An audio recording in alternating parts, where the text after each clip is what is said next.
ya pasi pe mawa, ya pasi mingi na motema, ya pasi ya kosala pasi mingi na motema.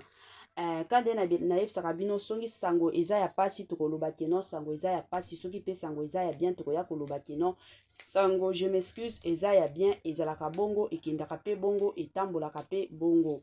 Grande ma joie de vous retrouver encore cette soirée, surtout sur notre chaîne Étoile Lune Inès TV. Salut chers Bouchous, salut chers abonnés, salut chers connaissances, salut surtout les amis de Étoile Lune Inès TV. J'espère que vous allez bien. Quant à moi, je suis bien, super bien par la grâce de Dieu.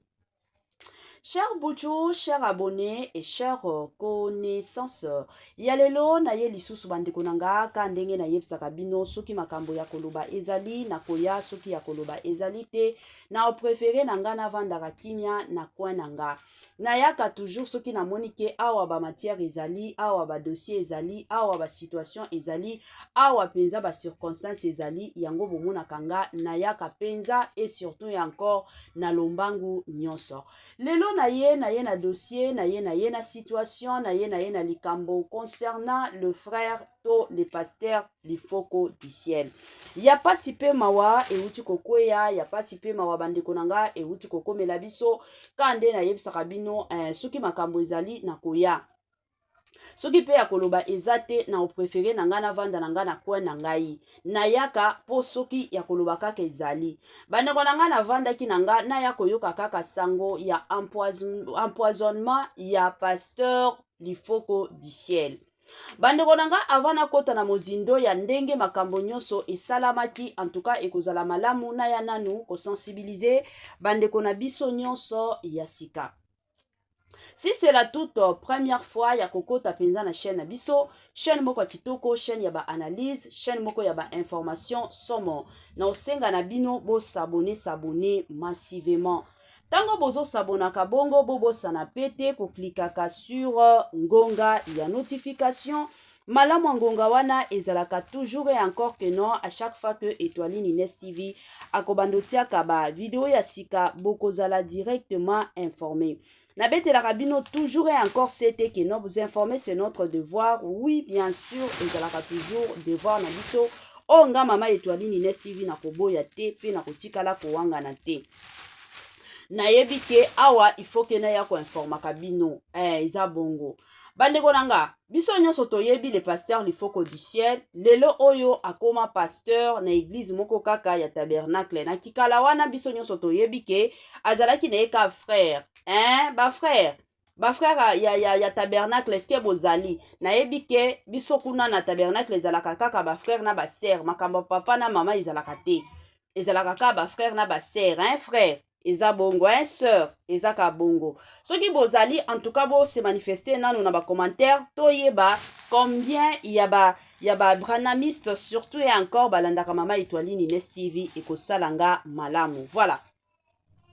Bandeko nanga kande na bando beta lisolo awa le pasteur Lifoko du ciel biso nyonso toyebi ye abandaki na ye koyemba azalaki frère na église ya tabernacle ayemba penza banzembo ebele ça toujours azalaki penza invité pendant la fête que les enfants na convention ya ba jeune convention moko internationale banzembo eza ebele na biso ya rappeler na mwanzembo kana ba commentaire muto invitaki ye na nzela Nathan et après na banda ye kosala soki epenge lelo oyo papa na biso o ba yebi pasteur Nathan epenge ba yebi histoire ba mosusu ba kobenga frère certaine que beaucoup de jeunes bazalaki kuna bakendaki ko participer na convention wana esalami na Kinshasa na église ya pasteur Nathan epenge nde bisika makambo nyonso ebandaki nayaki kovanda pasteur Lifoko du ciel bayebitaki de la mama Étoile Lune batelinga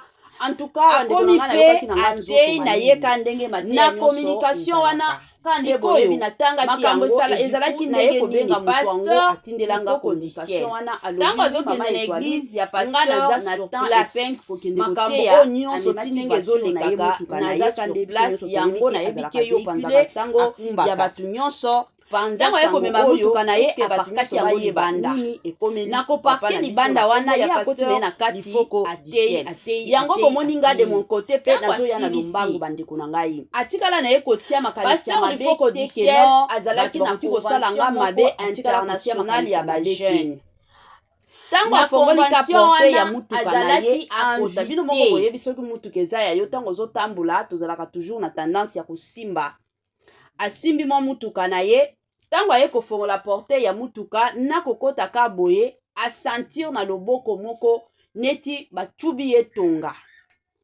azwaki yango mpenza serie te ntango aye kozwa yango serie te ale eye kosala ke akomi kokumba mutuka akomi kosentir mwa badouleur wana na loboko mais ezalaki mpenza badouleur ya makasi mpenza te bon ye azokontinue ka kokumba jusqu'à ce que akendaki place ifale alala ezalaki na hotel nde bisika ifalaki akende kolala akomi na hotel wana akomi pe bien makambo nyonso bien asechange na kosechange akoba boye na mbeto bandeko na nga akomi kosentir faiblesse moko pas possible ameki kotelema rien azokoka te ameka koganga ezosimba kaka te aye kosentir neti na nzoto na ye neti akomi paralyse bya biloko ya bongo na koganga voix ezobima te na kotelema azokoka te moyen ta asimba telefone ameka kobenga ezosimba te maboko nyonso ezokoka kobouge te abundi bongo butu mobimba jusqu'à ce que gloire au Seigneur na bolingo na ye na tongo aye koyoka mwa makasi nde bisika ayaki kotelema aye kobengisa pasteur aye kobengisa na bato mosusu pour que balandela suivi ya makambo oyo ekomela ye c'est ainsi que bapasteur na bamembre mosusu bayaki kozwa ye na lombangu kozwa ye oyo bazwaki ye bandeko na nga nde komema ye na hôpital selon ndeko oyo abengaki nga selon baexplication apesaki nga alobi mama Étoiline selon makambo ka ndenge ezobimaka il paraît que baempoisonnaki nde ye donc poison wana bayaki kobwaka yango kaka na mutuka na ye selon ndeko oyo apesaki nga baexplication mais selon lui alobi bazoboya nde kobimisa makambo oyo nyonso na poisa po balingi bamakambo ekota te surtout na bato ya message ezala te ke non bazowelelaki bokonzi bazowelelaki bopasteur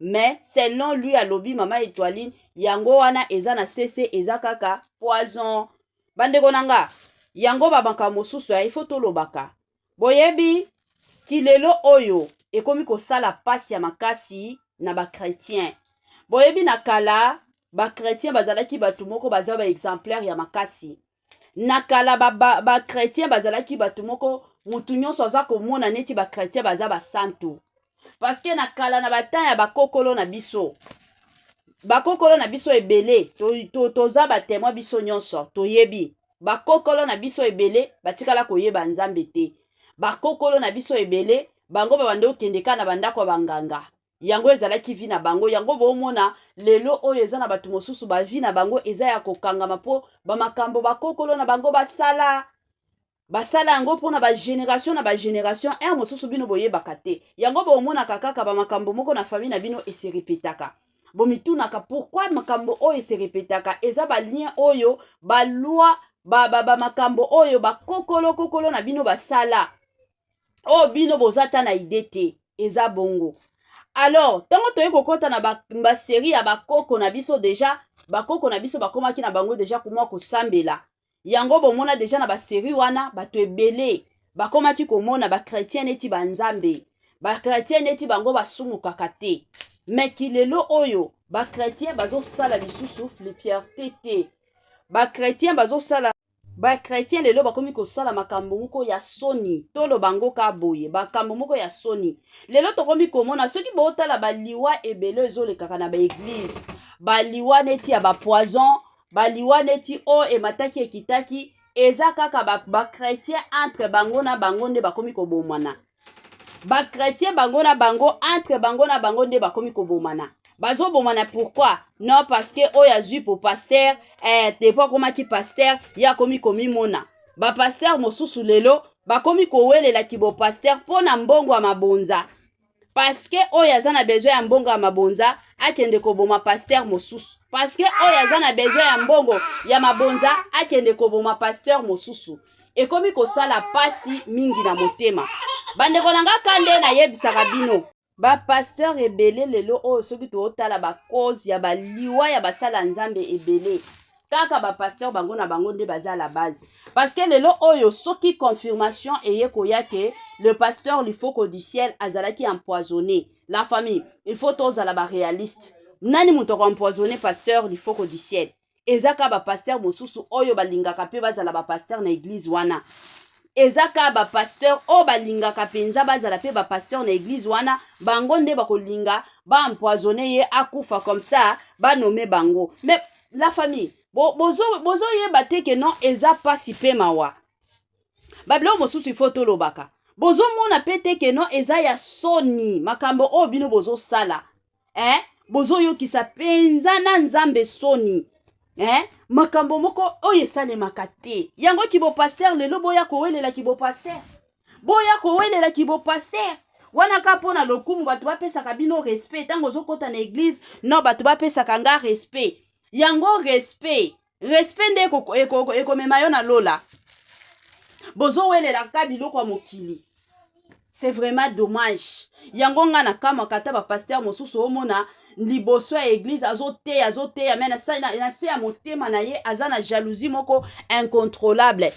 Na se ya motema na ye azana motema moko mabe moko mosusu bokomi komituna muto oyo penza azalaka ta na temps ya kolala azokanisa pe mokili ndenge soki lelo akufi place bisika nini akokendaka.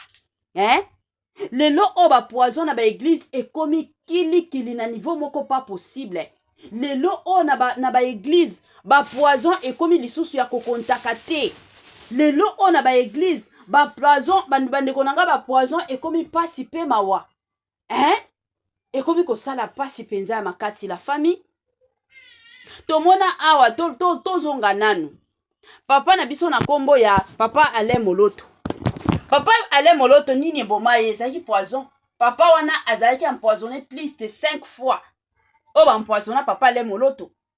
Ti ya suka yango wana yaki kozwa ye biso nyonso tomona. Combien ya basala nzambe o baza empoisonné? Combien ya basala nzambe o lelo bakoma empoisonné? Na soki botaleli bandeko nanga motivation ya empoisonnement wana ezaka kaso muto aza na mwa titre moko songolo pakata.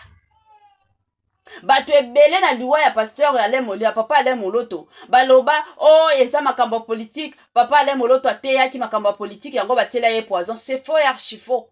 Eza makambo politique ya zalaki muto politique atikala kokota na politique te. Ezaka basala nzambe o bamonaki ke papa wana zo mataka. Bango bazo yembaka ba musique na bango ezokendaka liboso te. Yango bamonaki c'est bien pour bona bango babomaye. Lelo tokomi komona communauté congolaise poison ekomi na niveau moko pas possible. Congo na biso ekomi kobangisa ta moya kotambola ozo banga. Pona poison. Batu baza na poison bakoma na poison lelo oyo neti likambo. Batu bakipaka lisusu makambo ya poison te. Donc ozana mutu boye bozo vivre na ye ozo banga. Ata soki mutu asombeli yo mwa eloko kolia lelo oyo tokomi kobanga. Na kala wana ezalaki ozana nzala koki kokende na bandako ya bato ozo liaka na yo na pete nyonso. Mena kilelo oyo ce n'est pas le cas. Moi je me rappelle bandeko nanga ezalaki na kala bata ba feti boye bokende na ndako batu balie na ndako batu balie na ndako batu balie na ndako oyo batu balie. Mais na kilelo oyo na ba feti ezala matanga batu bakomi kobanga. Pona nini batu bakoma na esprit kaka ya poison kotiela ka batu ba poison. La famille na Congo na biso toza na besoin ya évolution. Toza na besoin ya vie na Congo na biso ebonga. Yango ba omona batu mosusu Congo na biso ba président baza mabe te. Na Congo na biso ba congolais toza mabe poto oboma na biso biso ba congolais toza na bato ya keto toza bato tozomilingaka biso moko tolingaka baninga mosusu te siko soki tozomilinga biso moko vous pensez ke tokoevoluaka tokotikala koevolue te na bapays mosusu bandeko na nga botuna bato oyo baza libanda mboka soki makambo ya bapoison ezalaka. Moi je me rappelle eza na ndeko moko abande osuspecte ke batielaki ye poison ndeko wana azalaka na poto ntango azosuspecte aza na France précisement ntango bandeko na nga azosuspecte ke no batielaki ye poison atie na bahôpital ya poto bahôpital ya poto bazocomprendre poison eza nini bango bazomona kaka keno aliaki biloko ya mabe me bazoyeba poison ezalaka nini bazoyeba yango te mpo na nini na pays na bango eza te. Mais ce n'est pas le cas avec le Congo. Congo déjà soki mutu azolela libumu boyeba déjà ke non eza likambo ya poison soki mutu akomi kaka kolela libumu ezosala ye pasi ezoswa ye boyeba déjà ke eza likambo ya poison. Po Congo na biso poison ekoma na niveau moko pas possible ekomi kosala pasi ba poison tina basala nzambe bakomi kotiela na ba poison tokomi komona na église omona église moko songolo pakata il y a deux pasteurs pasteur titulaire na pasteur adjoint omona pasteur adjoint aye kotiela titulaire poison pona nini akufa ye a remplacer azala pasteur titulaire mais ata soki lelo oyo komi titulaire tu penses que tu resteras toujours titulaire jusqu'à ce que mokili kosila okotikala kozala ka titulaire te lelo peut-être mosusu oyo obomi lelo akufi bakundi après 2 mois yo ozalaki titulaire obeli okufi sikoyo kititulaire na yo wana kokende nango lola vomi tomibatela soki nzambe amona yo keno okozala pasteur titulaire emata ye kita okozalaka soki nzambe ye amoni yo keno okozala chef moko boye songolo pakata na mwa mosala moko boye tia yango na mutu na yo keno un jour na okozala chef. Mais soki nzambe atikala komona yo te ozolekisa ta na yo pamba mosusu koya koboma mutu obomi ye lelo mais na place oyo bando linga batia yo mosusu na compagnie wana ekangami mosusu na église ango peut-être bato banda oya na église pona pasteur wana yo oye koboma ye lelo mosusu na église wana ekangami okomi koyo pe kotelengana oza na bisika ya kokende te oza na bisika ya kolia te oza na bisika oyo okolalela te ekomi kosala ka pasi communauté congolaise tolamuka o baza na ba esprit ya kotiaka ba poison na ba vie ya bato na ba vie ya baninga botika bomoi oyo apesaka biso ezalaka nzambe richesse oyo apesaka biso ezalaka nzambe eza na richesse moko te oyo biso tozwaka na se ya moi oyo eutaka epai soki ya nani te nzambe nde moto apesaka mpona biloko mokili mpo bato barespectaka yo kozala pasteur nga nalobaka toujours botuna bapasteur bayebisa bino biso mosusu tozalaka oza na likambo kokende pa ya pasteur oexplike ye encourage yo aprie asambeli mpe mpo na yo omona te oyeba te nini oyo azotraversaka na vie na ye basala nzambe balekaka na baproblème moko très très difficile baproblème moko mosusu yo kutu ozala bien na butu olali na pongi ye kote na ye ezala babitumba ya famille na ye babitumba mwasi ya famille ya mwasi na ye bitumba ya bino bandimi ya église oyo atiaka mabolongo na se azosambelaka boyebaka te combien basufriraka bato wana olie bovanda boyaka bobetelaka bango maboko bosambelaka mpona bango me bino boza wana non totiela bango bapoison bakufa ti bakokufa wana sikoyo na suko kozwa nini eloko ya malonga oyo kozwa eza te oza te okozanga kutu lola mpona kimotema mabe okozanga kutu lola mpona kindoki na yo oza nango mal placé mpona kindoki oyo mpenza oza nango mal placé kindoki moko ezanga mutu na makolo bandeko na nga tomibatela bandeko na nga tomibomba botika bavi oyo ya kotielaka baninga bapoison botikaka baninga ya kotielaka bavi wana ya kotielaka baninga bapoison botikaka bavi wana ya koanviaka bomoni makambo nyonso oyo esalaka ke bato bakomi ntina niveau ya banda kotiela baninga bapoison ezalaka des envies omoni ka moto aza na baenvie moko boye ezangi mutu na bakolo bajalousie moko mal placé ndenge toza boye na se ya moi nzambe aza na mutu na ye oyo aplace na nzela na ye mosusu yo oza na bénédiction na kote ya finance ozwaka ya malonga me nzambe mpe apimeli yo peut-être kimia na ndako ya libala ozalaka na kimia te na basemeki, ozalaka mosusu na kimia te na mobali na yo, mais peut-être finance eza nango bien, voyage ovoyageaka na facilité, eza na eloko te ke no yo kozala na nyonso tu te, evi ezalaka bongo te. Soki lelo nzambe aye kokondima le frère so le pasteur lifoko du ciel lelo azala pasteur na église ya munene, tokomisaka nzambe yo koyokela ye jalousie na ndenge nini, yo koyokela ye mawa na ndenge nini, amérite yango abanda makambo ya nzambe depuis kala.